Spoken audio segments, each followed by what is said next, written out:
Have you ever felt it? A wave of unexplained anxiety that crashes over you for no reason? A season of bad luck that feels personal? A deep spiritual fatigue that sleep just can't cure? You pray, you try to have faith, but the heaviness remains.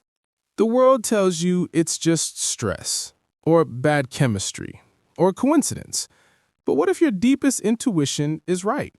What if there's a dimension to your suffering that's spiritual? What if you are under attack? For centuries, across nearly every culture, people have believed that we live in a world seen and unseen. A world where spiritual forces of good and evil are at war.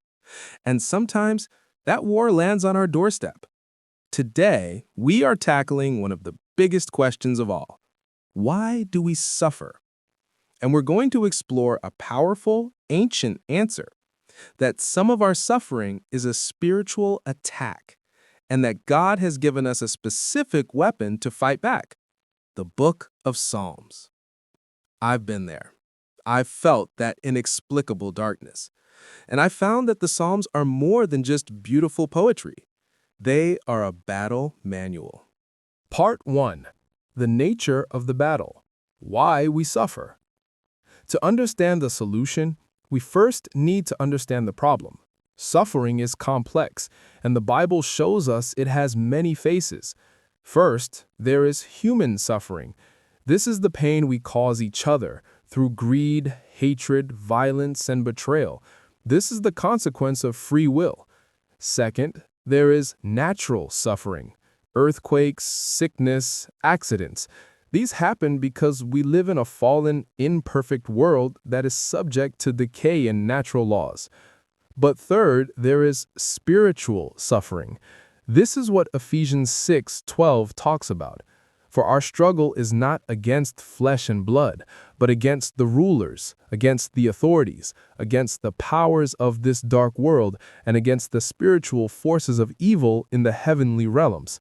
What does this look like? It's not always a horror movie. It can be a sudden, overwhelming wave of fear or despair, tormenting, irrational thoughts that you can't shake, persistent opposition in every area of your life, especially when you're trying to do good, a heavy, oppressive atmosphere in your home or mind. This is the evil spirit's attack that many people, including the early church fathers, recognized. The enemy's goal is to steal, kill, and destroy your peace, your joy, your purpose.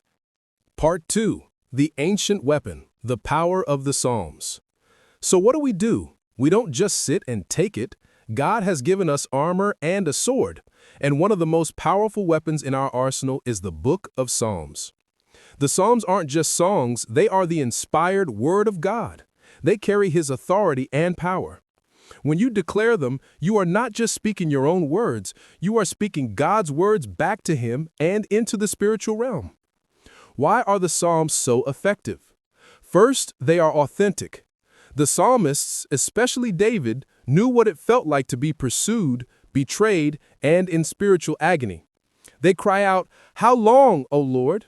Psalm 13. When you pray the Psalms, you are praying the perfect prayer for a suffering heart. Second, they are a direct invocation. You are literally calling God into your situation. Psalm 18 says, "I called to the Lord who is worthy of praise, and I have been saved from my enemies." You are activating His presence. Third, they create a shield of faith. Declaring, "The Lord is my shepherd, I shall not want," in a time of lack, is an act of war against the spirit of fear and poverty. You are building a fortress of truth around your mind. Part 3. Your spiritual battle plan. Psalms to pray now. Let's get practical. Here is your battle plan. You don't have to wait. You can start using these right now. For immediate protection and safety, pray Psalm 91. He who dwells in the shelter of the Most High will rest in the shadow of the Almighty. I will say of the Lord, He is my refuge and my fortress, my God, in whom I trust.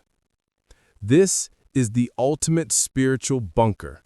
Pray this over your home, your family, and your mind. When you feel pursued by darkness, pray Psalm 23. Even though I walk through the valley of the shadow of death, I will fear no evil, for you are with me. Your rod and your staff, they comfort me.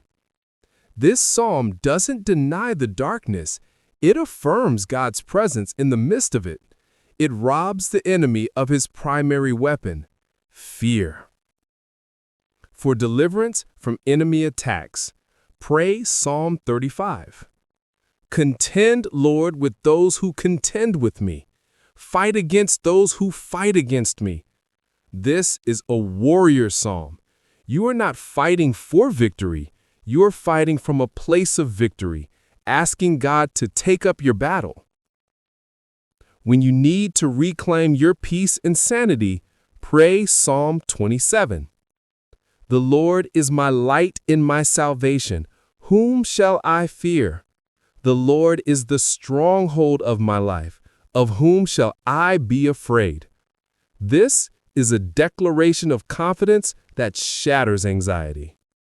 Conclusion and call to action. Suffering in this world is a reality. But you do not have to be a passive victim. You have been given authority in Christ. The words of the Psalms are your sword and your shield. I want to challenge you for the next 7 days. Every morning or every night, take 5 minutes to read one of these Psalms aloud. Speak it with faith. Let the truth of God's power and protection wash over you. The unseen war is real, but so is your defender. Pick up your weapon. Let the Psalms be your battle cry and your song of deliverance. If this video resonated with you and you believe it could help someone feeling trapped in a spiritual battle, please share it and subscribe for more content on finding ancient strength from modern life. Thanks for watching, and remember, you are not alone in this fight.